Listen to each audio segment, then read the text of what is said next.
నమస్తే రమ్మగారు. నమస్తే జయ. రమ్మగారు, మనము బుద్ధుని కథలు కొన్ని చెప్పుకున్నాం కదా, అట్లా ఏదన్నా ఒకటి చెప్తారు? అహింసా జ్యోతి అందులో నుంచి చెప్తాం. బుద్ధుడు జేతవనంలో ఉన్నాడని కథలు చెప్పుకుంటుంటాం మనం. ఆ జేతవనం గురించిన కథ. అప్పుడు మా బుద్ధుడు ఆయన రాజగృహం అనే ఊర్లో ఉండేవారు. అయితే శ్రావస్తి నగరానికి చెందిన ఒక వ్యాపారస్తుడు అనేపీడుడు అతని పేరు. ఈ అనేపీడుడు రాజగృహానికి వెళ్ళాడు. వెళ్తే అక్కడ ఆయన స్నేహితుడు ఒక వ్యాపారస్తుడు ఉన్నాడు. వాళ్ళ ఇంటికి వెళ్తే మామూలుగా ఎలాంటి స్నేహం అంటే వాళ్ళకి, ఈయన బయలుదేరి వెళ్తుంటే కబురు చేస్తే ఇంచుమించు ఊరి చివరి దాకా స్నేహితుడు వచ్చి ఎదురొచ్చి తీసుకెళ్ళి, అప్పుడు ఉన్న 2 పూటలు ఆయన వ్యాపార పనులు ఉంటే వ్యాపార పనులు చేసుకొని వచ్చి మిగిలిన అన్ని పూటలు ఆయనతోటే గడిపి కలిసి భోజనం చేసి మళ్ళీ ఊరి చివరి దాకా సాగనింపేంత స్నేహం ఆయన పద్ధతి అది. అయితే ఈ అనేపీఠుడు వచ్చినప్పుడు ఆయన స్నేహితుడు బిజీగా ఉన్నాడు. వచ్చావా అని పలకరించాడు. ఏ పని చేసుకుంటున్నాడు. మా భోజనాల దగ్గర కలిసారు, భోజనం కుదిరిందా నీకు, నువ్వు పనికి వెళ్తావా, నువ్వు ఎప్పుడు నీ మీటింగు అని అడిగి మళ్ళీ వెళ్ళిపోయాడు. సాయంత్రానికి మళ్ళీ కలిసినప్పుడు ఆయన ఏం చెప్పాడంటే స్నేహితుడు, బుద్ధుడు ఆయన 500 మంది శిష్యులకి భోజనాలు పెట్టుకున్నాం రేపు, దాంతో చాలా పని ఉంది, ఏర్పాట్లలో మునిగి నిన్ను బాగా అటెండ్ చేయలేకపోయాను అన్నాడు. అయితే ఈయనకి బుద్ధ దర్శనం చేద్దామనిపించింది. బుద్ధుడిని చూద్దామంటే ఇది రాత్రి, ఇప్పుడు కాదు, వెళ్దామన్నాడు. ఈయన పడుకుంటే ఆయనకి ఏమనిపించిందంటే, ఇవాళ రేపు బుద్ధులమని చాలామంది చెప్పుకుంటున్నారు. నేను బుద్ధుడిని, నాకు బోధ కలిగింది, నేను సన్యాసం పుచ్చుకున్నాను. ఈయన ఎలాంటి వాడో ఈ బుద్ధుడు. సరే, ఈయన నా చిన్నప్పుడు నన్ను సుదత్త అని పిలిచేవాళ్ళు. ఈయన మహిమాన్వితుడైతే సుదత్త అని పిలిస్తేనే నేను ఆయన్ని మళ్ళీ చూస్తా, లేకపోతే నేను చూడకూడదు అనుకున్నాడు. ఈయనకి పడుకుంటే చాలా వెలుగ్గా ఉన్నట్టు కనపడుతోంది. తెల్లవారిపోయిందని లేచాడు. అది వెన్నెల. నిద్ర మళ్ళీ పడుకున్నాడు.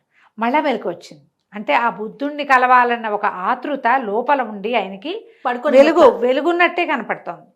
2-3 సార్లు అట్లా అయింది. తర్వాత తెల్లవారిన తర్వాత స్నేహితుడు ఈ అనేపీడుని బుద్ధ దర్శనానికి తీసుకెళ్ళాడు. అక్కడికి వెళ్ళేసరికి రా సుదత్త, బాగున్నావా అని అడిగాడు ఆయన. బుద్ధుడు అడిగేసరికి ఆశ్చర్యపోయాడు. నా లోపల ఉన్న ఊహ ఈయనకి తెలిసింది, ఈయన మహానుభావుడు అని చెప్పి ఆయన దగ్గర విపరీతంగా సేవించాడు. వీళ్ళందరికీ భోజనాల ఖర్చు అన్నీ తనే పెట్టాడు. స్నేహితుడి దగ్గర నేను ₹1 కూడా ఇవ్వనివ్వలే. ఈయన పరమకోటీశ్వరుడట ఆ కాలంలో. అయితే అనేపీఠుడు ఏమన్నాడు, శ్రావస్తికి రావాలి స్వామి నువ్వు అని అడిగాడు. రాజగృహం నుంచి శ్రావస్తికి ఎక్కువ దూరం లేదు, ఇక్కడికి రా నువ్వు, నీకు అన్ని ఏర్పాట్లు నేను చేస్తాను అని చెప్పాడు. ఏం చేశాడు, శ్రావస్తి నుంచి 45 యోజనాల దూరం ఉందట. 40 యోజనాలు. ఈ అన్ని చోట్ల ఇంతమంది శిష్యులతోటి బుద్ధుడు వస్తే ప్రతి చోట 1 గంట సేపు నడిస్తే రెస్ట్ తీసుకునేందుకు ఒక ఆరామం, భోజనము, మంచినీళ్ళు ఏర్పరిచాడట. ఒక చెట్లు లేని చోట పందిళ్ళు వేయించట. దారంతా చెట్లు ఉన్న చోట ఉన్నాయి, ఎక్కడ చెట్లు లేవో అక్కడ పందిళ్ళు వేయించాడు. అక్కడి నుంచి వీళ్ళు ఉండటానికి శ్రావస్తి నగరంలో ఏర్పాట్లు చేసి బుద్ధుడికి మాత్రమే ఆయన ప్రత్యేకంగా ఒక ప్రదేశాన్ని సెలెక్ట్ చేసుకున్నాడు. అది కొని అక్కడ ఆయనకి విశ్రాంతి తీసుకోవడానికి ఒక గృహం కట్టాలని భావించాడు. అదొక 500 గజాల స్థలమట. అది జేతుడు అనేవాడిది. ఈయన పోయి జేతుడి దగ్గరికి వెళ్ళి నేను ఫలానా స్థలం ఉంది కదా, అది కొంటానన్నాడు. ఆయన ఏమన్నాడు, అదెంత స్థలం ఉందో దాని నిండా మనురణాలు పరిస్తే ఆ వెలకు అమ్ముతానని. మనురణాలు అనేవి ఆ రోజుల్లో ఉండే కాయిన్స్. దాని నిండా నేల మీద పరవాలట, అవి ఎన్నవుతాయో అంత వెలకు అమ్ముతానన్నాడు. అనేసరికల్లా అయితే నేను రెడీ, నేను కొంటానన్నాడు ఆయన. భూమంతా కాయిన్స్ పరిచి 500 గజాల మేర అనేసరికి కొంటానన్నాడు. ఎప్పుడైతే అన్ని మనురణాలు ఇవ్వడానికి తనకి అనేపీఠుడు తయారయ్యాడో జేతుడు తీర్కున్నాడు. నాకు అసలు అమ్మాయి ఉద్దేశం లేదు, అందుకే నేను అలా చెప్పానంటే ఈయన ఒప్పుకోలే. నువ్వు ఒక పాయింట్ చెప్పావు, నేను దానికి సిద్ధపడ్డప్పుడు నువ్వు అమ్మి తీరవలసిందే నాకు. నేను బుద్ధుడి కోసం ఆ స్థలాన్ని సెలెక్ట్ చేశాను. ఆయన వచ్చే దారి చల్లగా ఉంటుంది, చుట్టూతా చెట్లు ఉన్నాయి, ఆయన్ని కంఫర్టబుల్గా ఉంచడానికి నదీ జలం అందుబాటులో ఉంది, నాకు ఇదే కావాలి, నేను ఇవ్వనన్నాడు. అనగానే అనేపీఠుడు కోర్టుకు వెళ్ళేట. ఆ రోజుల్లో న్యాయస్థానానికి వెళ్తే న్యాయస్థానంలో ఈయనకి అనుకూలంగా ఇచ్చారు తీర్పు. నువ్వు నవ్వుతాలుకు చెప్పినా నువ్వు చెప్పింది పెద్ద రేటు, అంత రేటుకి అతను సిద్ధపడ్డప్పుడు నువ్వు వెనక్కి తీయకూడదు, తీయడానికి వీల్లేదు. పైగా అతను ఒక సోషల్ కాజ్ బుద్ధుడు ఇక్కడికి రావడానికి ఈయన ప్రయత్నం చేస్తున్నాడు కాబట్టి ఒప్పుకు తీరవలసిందే. సరే ఒప్పుకున్నాడు. ఒప్పుకుంటే ఈయన ఏం చేశాడు, ఒక మామిడి, అశోక లాంటి పెద్ద పెద్ద చెట్లు తప్ప అన్ని చెట్లు కొట్టేయించాడు. 1000 మంది మనుషుల్ని పెట్టి మనురణాల్ని పరిపించాడు దాని నిండా. పరిపించి అక్కడి నుంచి బ్రహ్మాండమైన భవంతులు కట్టాడు. కట్టేసరికి ఈయనకి అనిపించిన జేతుడికి, బుద్ధుడి కోసం ఇంత ప్రయత్నం చేస్తున్నాడా, సరే నేను కూడా ఏదైనా చేయాలనుకున్నాడు. నేను మాత్రం ఎందుకు చేయకూడదు, వీడికి ఎంత పేరు వస్తుంది, ఈ స్థలం ఇచ్చిన నాకు కూడా పేరు ఉండాలి కదా. అందుకని ఏం చేశాడు, ఈ తన స్థలానికి అటు ఇటు పక్కన ఉన్న చిన్న చిన్న స్థలాలు కొన్నేవో అమ్మకానికి ఉన్నవి కొనేసి అక్కడ శిష్యులు ఉండటానికి అనుబంధంగా కొన్ని భవనాలు నిర్మించాడు జేతుడు. అక్కడి నుంచి ఏమైంది, ఈయన ఏం చేశాడు, ఈ మొత్తం స్థలం అంతా బిల్డింగ్ కట్టించాడు కదా, ఆ వచ్చే దారంతా కొత్త చెట్లు పెట్టించాడు.